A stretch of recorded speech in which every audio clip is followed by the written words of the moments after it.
Well, welcome back. If you have just joined us, where have you been? It's a fabulous afternoon, and this stadium packed to the gunnels here for the opening day of the European Figure Skating Championships. It's the compulsory dances, the Golden Waltz, and we're now live with group number 3 out on the ice. A couple from Hungary, 11th last year, 3 times the Hungarian national champions, and they were runners-up in the Junior World Championships last year. Very unlucky to be so as well. And there's a picture of the incredible scenes. Nicky, I don't think I've ever seen a stadium this packed for the compulsories. Fantastic. You know, it's really nice to have It's really nice to have people here so early on in the competition. Often at Europeans, we don't have that. Makes a difference when you're skating to be able to look out to the audience and get some response. So here they go, Nóra Hoffmann and Attila Elek from Hungary.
I really enjoy watching this couple. Nóra Hoffmann, Attila Elek from Hungary.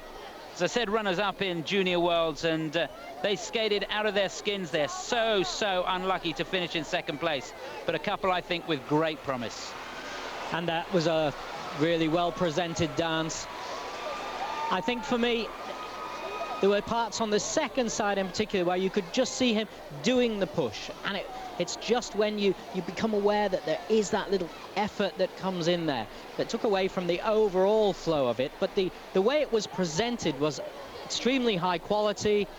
It was precise. The patterns flowed over the top of each other. Not quite the speed we've seen with some of the other couples, particularly Galit, Shea, who are my favorites at the moment. I'm really surprised they're not winning. I would love to be able to talk to the judges about why they're not winning, given how they skated. But I think they'll be really pleased with that. There's one of the things that judges look for is the alignment of the couple, and they were getting that very well. There is an element that when the man is not that much taller than the lady, it's a different dynamic. And me not being that tall, you know, I had kind of that dynamic, you know. And you have to work at that to make it slightly different to having a very tall guy and a smaller girl working together. And so it's a different alignment, it's a different way of skating to a degree. And I think it looked very nice the way they presented the whole thing. Yeah, I think looking on paper, they should slot into third place. They're not going to challenge Shaitan Saganovsky or Grushina Goncharov, the leaders at the moment. But on paper, they should slot into third place. And that would be good. I thought it was a beautifully skated dance, loads of speed, and she is spectacular. Well, they look pleased with it. Certainly a good start to their campaign. Let's see what the judges have to say. Technical score is 14.39. 29.84, their personal best, you can see there. And just looking down, well, 30.72 is their total. That's a personal best for them, but they slotted behind Kulikova and Novikov, the Russians. And in fact, yeah, I made a mistake there. That is right, because they were 8th last year. So on paper, that is exactly where they should slot in. So they'll be pleased with that. New personal best for them as well. That's the first personal record we've seen beaten this afternoon.